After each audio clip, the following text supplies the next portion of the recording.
Nga gusto naton himuon puluyan ang aton nga munisipyo. No hindi nga gakatahap ka mo magsulod, mapangayo lang gani ka mo huli.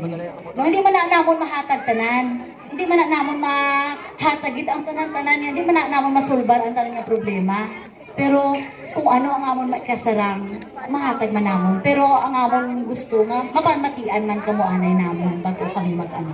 No, importante makapamati kami sa inyo. Amo lang man ang importante, 'di ba? No, yung kaapat, ang ginatawag nga equal opportunities.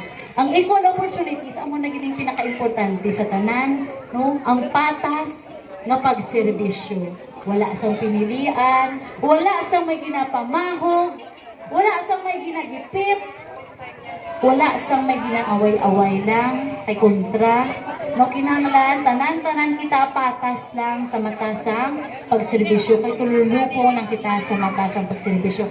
Apil kontra kung sino ka manda, may kilay, wala kilay, may buhok, wala buhok, may chinilas, wala chinilas, kung ano man dira, no?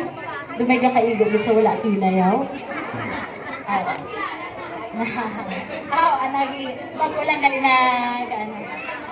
No, ariya tanan-tanan ni namon ginaobra, tanan-tanan ni nato nga ginahambal subong. Hindi lang niya para sa aton nga mga katigulangan, di ba?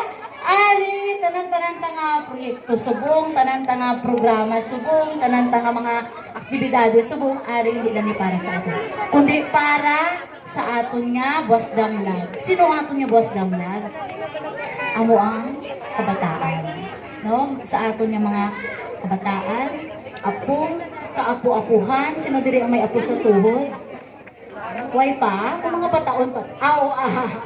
Sino may apo sa dapa-dapa? Way pagir. Ito sige lang, ang tama na yapon.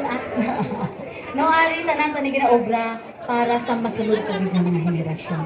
Ginaobra ta tanan-tanan nga obra, trabaho kamo para hindi para sa inyo kaugalingon, para sa inyo nga mga bata, para sa mga apo ninyo. No, tanan-tanan ginaobra ni naton. So obrahon ini naton tanan-tanan, magbuliligay kita tanan. Obrahon naton ang aton ikasara para maprotektahan ang aton nga buwas damlag amo ang aton nga mga kabataan. Palakpakan man naton ang aton mga kabataan. Ginahambal ko nga ang kabataan tungod halin ako sa SK. No, halin ako sa pagiging SK Federation Provincial President sa bilog nga probinsya sa Iloilo. Kaya nakita natin kung ano ang mabulig sa aton nga mga kabataan. So bukod nga at kinahanglan sila gid ang aton nga unahon. Tungod pagkatapos naton sila naman ini mabulos. No, kung anong ginaobra naton sila naman ini ang na-star sa kung ito. No? Sila naman ni ang trabaho para sa ato. Sila naman ni. So dapat buligan ta sila, hatagan ta sila sa insakto nga mga oportunidad, sa mga sakto nga programa para may ara sila sa insakto nga dalan nga kahapon.